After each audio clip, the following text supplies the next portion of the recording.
video editing studio. Okay, that might be a little bit generous.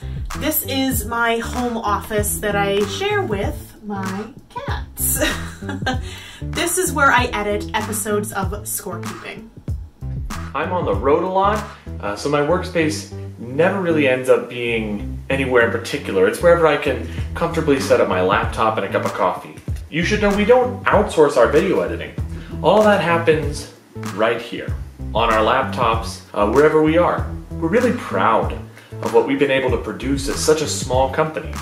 We also plan, write the scripts, film, and video edit every single episode of Scorekeeping completely in-house. That was how we did the Gala too. We do all our own digital stuff. So how do we do that?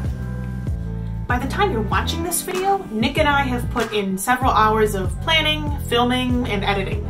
Today we're taking you behind the scenes to show you how two people with day jobs run a company and launch a YouTube web series.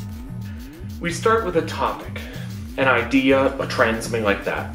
We usually try to pick something relevant to current events, like talking about the score of The Mandalorian close to when season 2 is about to be dropped, or we talk about Ludwig Göransson right after the Tenet premiere in theaters. We have a calendar of what topics we'll cover throughout our first year of the web series, but we're definitely open to suggestions, so you put those in the comments below. Give us new ideas for episodes, whatever you want. Next comes the script writing.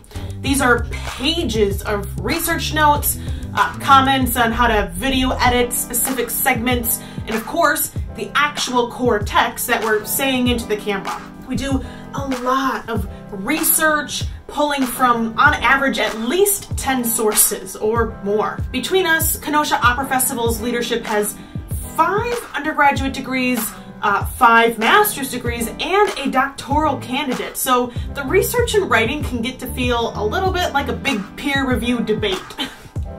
But it's usually still pretty fun putting them together. Then come the edits. Right. Nick and I will pore over the pages and respond to each other's comments until we are both satisfied with the result. Sometimes this takes longer than anticipated, depending on how much we agree.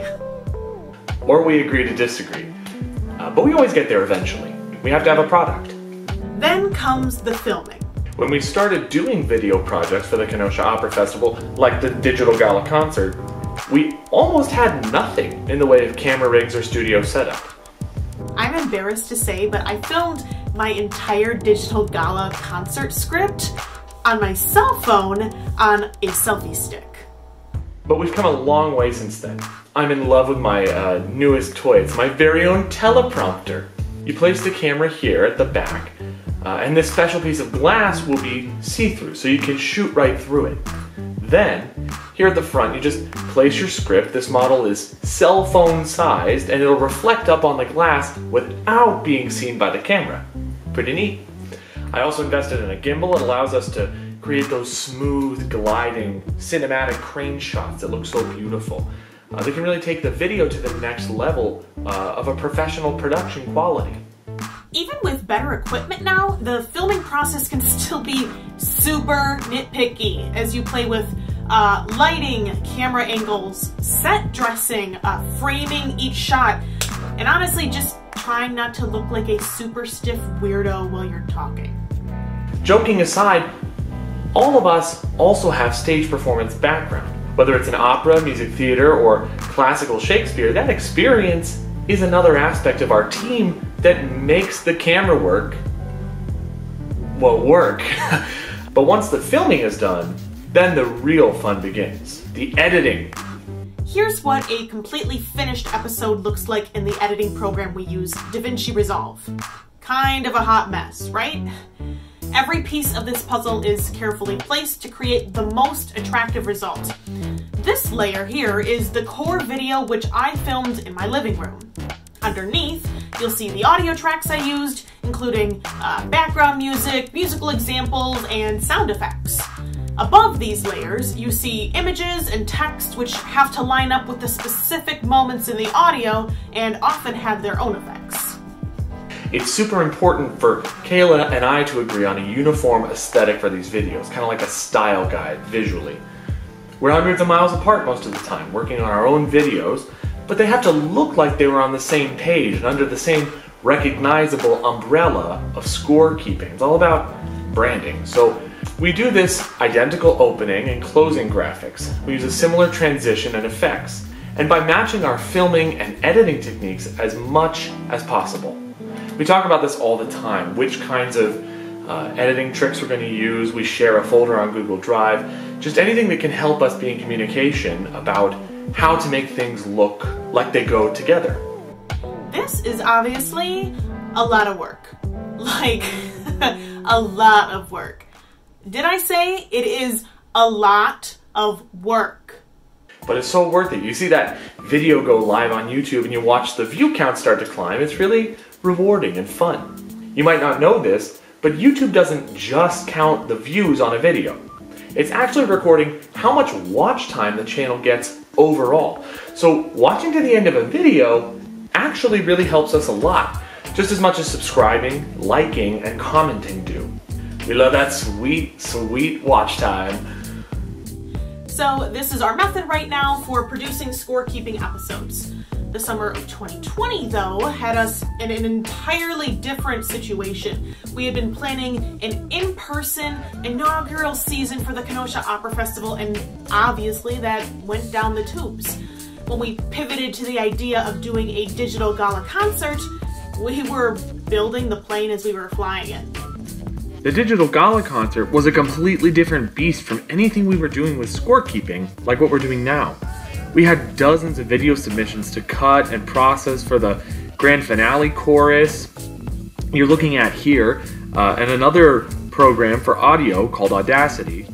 It had 35 vocal and instrumental parts. They all had to be layered, trimmed, tailored so they'd fit together, and adjusted so they'd even kind of sound decent.